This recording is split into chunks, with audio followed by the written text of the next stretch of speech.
जय हिंद मेरे प्यारे दोस्तों। आज की इस वीडियो में समझेंगे समय, चाल, दूरी।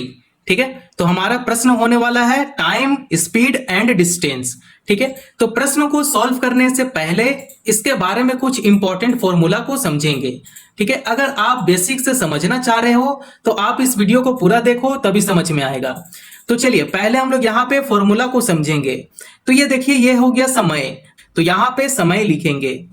समय बराबर क्या होता है? समय बराबर होता है दूरी। ठीक है, देखिए हिंदी लिखेंगे, उसके बाद इंग्लिश लिखेंगे।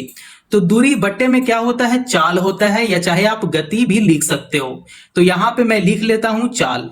ठीक है, तो यहां पे अब इसे हम लोग इंग्लिश में समझेंगे। समय, समय को इंग्लिश में क्या बोलते हैं? टाइम बोलते हैं। तो यहां पे टाइम लिख लेंगे। टाइम बराबर दूरी, दूरी को इंग्लिश में क्या बोलते हैं? डिस्टेंस बोलते हैं, है ना। तो डिस्टेंस यहां पे लिखेंगे, बटा करेंगे, उसके बाद चाल है। चाल को इंग्लिश में क्या बोलते हैं? स्पीड बोलते हैं। तो यहां पे स्पीड लिख लेंगे। ठीक है, इतना बात समझ में आ गया। हिंदी भी सीखेंगे और इंग्लिश भी सीखेंगे। आइए अब हम लोग का दूसरा फॉर्मूला क्या होता है? समय का हो गया, अब आता है चाल। चाल का भी फॉर्मूला होता है। ठीक है, तो चाल बराबर क्या होता है? दूरी। चाल बराबर दूरी बट्टे में समय। ठीक है, इसे इंग्लिश में कैसे लिखेंगे? चाल को इंग्लिश में क्या लिखेंगे? स्पीड। स्पीड बराबर क्या होता है? डिस्टेंस होता है ना। तो शॉर्ट फॉर्म में डिस्टेंस को ऐसे लिख देते हैं। समय, समय को इंग्लिश में क्या बोलते हैं? टाइम बोलते हैं। तो यहां पे टाइम लिख लेंगे। ठीक है, तो देखिए चाल का हिंदी में सूत्र हो जाता है दूरी बट्टे में समय, और इंग्लिश में फॉर्मूला में हो जाता है स्पीड बराबर डिस्टेंस बट्टे में टाइम, है ना। अब आइए अब हम लोग तीसरा को जानेंगे, जो कि है दूरी। तो दूरी का फॉर्मूला क्या होता है? तो दूरी बराबर क्या होता है सूत्र इसका? ठीक है, दूरी बराबर चाल गुना समय होता है। ठीक है, तो इसे इंग्लिश का फॉर्मूला में कैसे जानेंगे? दूरी, दूरी को हम लोग यहां पे डिस्टेंस लिखेंगे। सॉरी, आगे स्पेस नहीं हो पाएगा, तो यहां नीचे में लिख देते हैं डिस्टेंस। ठीक है, डिस्टेंस बराबर चाल, स्पीड हो गया। ठीक है, स्पीड गुना समय यानी टाइम। ठीक है, तो आप यहां पे समझ सकते हैं कि दूरी यानी डिस्टेंस बराबर स्पीड गुना समय होता है, टाइम होता है। ठीक है, अब आइए अब थोड़ा कुछ और इंपॉर्टेंट बातें इसमें समझेंगे। जैसे यहां पे 1 घंटा हो गया। ठीक है, 1 घंटा, आवर। ठीक है, इसको इंग्लिश में क्या बोलते हैं? आवर बोलते हैं। 1 घंटा को अगर आप मिनट में बदलना चाहते हैं तो 1 घंटा में कितना मिनट होता है? 60 मिनट होता है। तो यहां पे लिख देंगे 60। ठीक है, 1 घंटा में कितना मिनट होता है? तो 60 मिनट होता है ना। अब देखिए, मिनट को अगर मैं सेकंड में बदलूंगा, ठीक है, मिनट को सेकंड में बदलना है तो इसे 60 से गुना करेंगे। 1 मिनट में कितना सेकंड होता है? 60 सेकंड होता है। तो इसे गुना कर देंगे। तो जब गुना करेंगे तो ये हो जाएगा 3600। 3600 क्या हो जाएगा? सेकंड हो जाएगा। ठीक है, 3600 क्या हो जाएगा? सेकंड हो जाएगा। आप इस तरीके से समझ सकते हैं। यहां पे समझेंगे एक, 1 मीटर पर सेकंड। ठीक है, 1 मीटर पर सेकंड बराबर होता है 3.6। 3.6 किलोमीटर प्रति घंटा होता है। ठीक है, आवर हो गया। यहां पे समझेंगे 1 किलोमीटर प्रति आवर। ठीक है, 1 किलोमीटर प्रति आवर को अगर मीटर पर सेकंड में बदलते हैं तो 5/18 लिखेंगे। ठीक है, 5/18 मीटर पर सेकंड।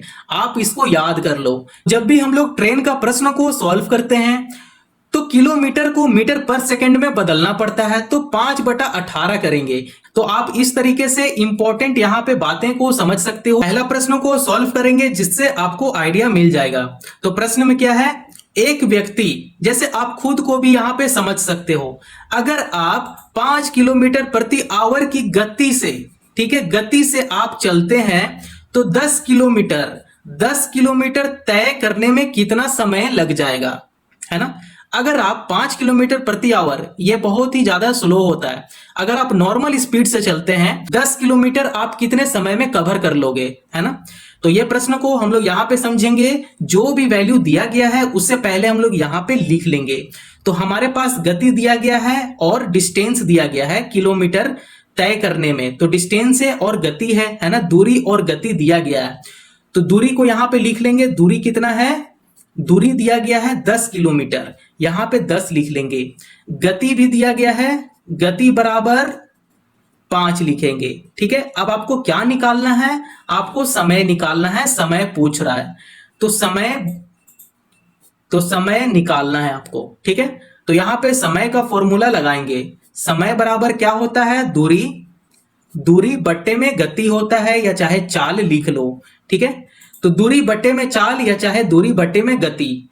तो दूरी कितना है? 10 है, तो यहां पे लिखेंगे 10। गति कितना है? 5 है, तो नीचे 5 लिखेंगे। अब इसे कैंसिल करते हैं तो ये हो जाएगा 5 दूने 10। तो देखिए 2 यहां पे लिखेंगे, लेकिन आवर में है तो घंटा में है, तो अभी यहां पे आवर रहने देंगे।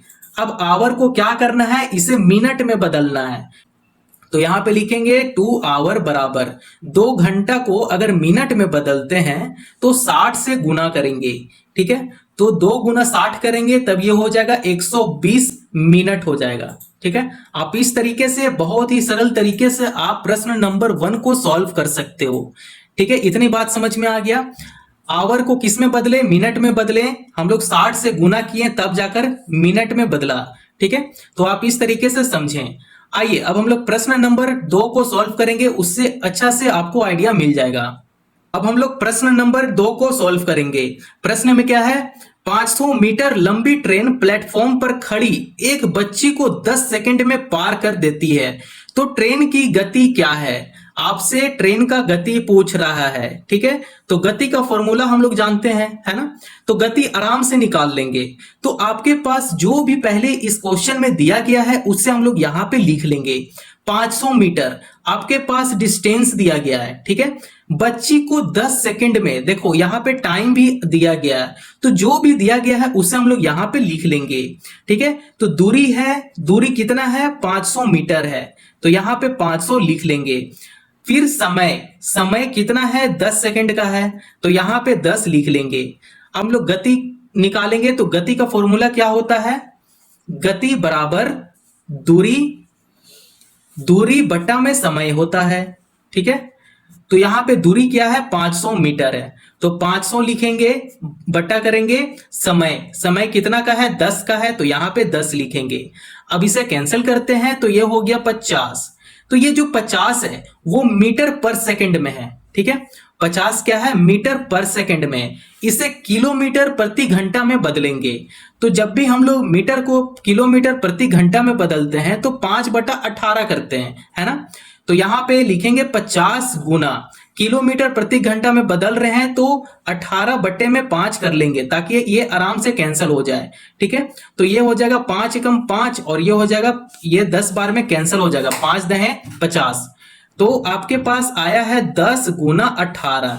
ठीक है, अब इसे हम लोग गुना करते हैं तो 10 गुना 18 करेंगे तब ये हो जाएगा 180 किलोमीटर प्रति घंटा हो गया। ठीक है, तो अब हम लोग यहां प्रश्न को एक बार और समझ लेते हैं कि 500 मीटर लंबी ट्रेन प्लेटफॉर्म पर खड़ी एक बच्ची को 10 सेकंड में पार कर देती है, तो ट्रेन की गति कितना है? 180 किलोमीटर प्रति घंटा है, जो कि बहुत ही ज्यादा स्पीड होता है ना। अब हम लोग प्रश्न नंबर 3 को सॉल्व करेंगे, जो कि है लास्ट प्रश्न। प्रश्न नंबर 3 को सॉल्व करेंगे। प्रश्न में क्या है? 72 किलोमीटर प्रति आवर की गति से गतिमान एक रेलगाड़ी 1250 मीटर लंबी एक प्लेटफॉर्म को कितने समय में पार करेगी? ट्रेन की लंबाई 380 मीटर है कि जब भी एक ट्रेन अगर प्लेटफॉर्म से गुजरती है, ठीक है, मीटर लंबी एक प्लेटफॉर्म को कितने समय में पार करेगी? जब भी प्लेटफॉर्म से गुजर जाती है और ट्रेन की लंबाई, आपके पास लंबाई भी दी गई है, तो जब भी इस टाइप का प्रश्न आपके सामने होता है, पार कर जाएगी और उसकी ट्रेन की लंबाई भी दी हुई रहती है, तो दोनों को हम लोग जोड़ देते हैं। 1250 मीटर और इसकी लंबाई कितना है? 380 मीटर, ये दोनों को जोड़ देंगे। तो हमारे पास जो भी प्रश्न में है उसे हम लोग पहले यहां पे लिख लेंगे। ठीक है, तो प्रश्न में क्या है? चाल। तो चाल यहां पे दिया गया है, स्पीड दिया गया है, कितना है? 72 किलोमीटर प्रति घंटा। ठीक है, 72 किलोमीटर प्रति घंटा से चल रही है। अब यहां पे निकालेंगे दूरी। ठीक है, तो आपको क्या बोले कि 1250 मीटर और 380 मीटर, ये दोनों को जोड़ देंगे। तो यहां पे करेंगे 1250 और 380, ये दोनों को जोड़ते हैं, तो ये हो जाएगा 0 और 8 5 13 का 3 लिखेंगे और हासिल 1 ले लेंगे, 3 + 2 5, 5 + 1 6 हो जाएगा और 1 यहां पे आ जाएगा 1630। तो 1630 क्या है, मीटर में है, तो यहां पे मीटर लिख लेंगे सर। ठीक है, आपसे क्या पूछ रहा है, प्लेटफॉर्म को कितने समय में पार करेगी, समय, आपसे समय पूछ रहा है, प्लेटफॉर्म को वो कितना देर, कितना समय प्लेटफॉर्म को पूरा पार कर रही है, तो आपसे यहां समय पूछ रहा है। तो समय का पहले फॉर्मूला लिखेंगे, समय बराबर क्या होता है, दूरी, दूरी बट्टे में चाल होता है। ठीक है, दूरी बट्टे में चाल। देखिए दूरी दिया गया है, दूरी कितना है 1630 है, यहां पे 1630 लिख देंगे, बटा करेंगे चाल, चाल कितना है 72 का है, तो यहां 72 करेंगे, गुना करेंगे। देखिए ये किलोमीटर प्रति घंटा में है, तो इसे किस में बदलना है, मीटर पर सेकंड में बदलना है, तो 5/18 करेंगे, 5 यहां पे 18 करेंगे, तो 18 जो भाग में है इसे गुना में बदल लेंगे, तो 18 को यहां ऊपर कर लेंगे। ठीक है, तो ऐसे यहां पे स्टेप बढ़ा रहे हैं, तो 1630 लिखेंगे, गुना 18 कर देंगे, बटा लगाएंगे 72 गुना 5 कर देंगे। ठीक है, अब इसे ही सॉल्व करना है आपको, तो यहां पे सॉल्व करेंगे, 18 एकम 18 और 18 चौके 72। ठीक है, 5 एकम 5 हो गया, 5 से 1630 को कैंसिल करते हैं, तो ये हो गया 5 दिए 15, फिर ये 13 हो गया, तो 5 दूने 10 हो गया, है ना, फिर ये 3 हो गया, फिर ये 3 हो जाता, 5 छक 30, यहां पे 6 हो जाएगा, तो 326 आ गया। तो यहां पे 326 बटे में 4 कर लेंगे। अब इसे भाग देते हैं, तो भाग देने पे कितना आ रहा है, ठीक है, तो 81.5 आ रहा है, सेकंड लिख लेंगे। ठीक है, 5 सेकंड। ठीक है, इतना बात समझ में आया, समय निकल कर आ गया, कितना है 81.5। आप इस प्रकार से बहुत ही सरल तरीके से आप प्रश्न को हल कर सकते हो। अगर वीडियो पसंद आया हो तो चैनल को जरूर सब्सक्राइब करें और दूसरों को भी फॉरवर्ड करें। Thank you.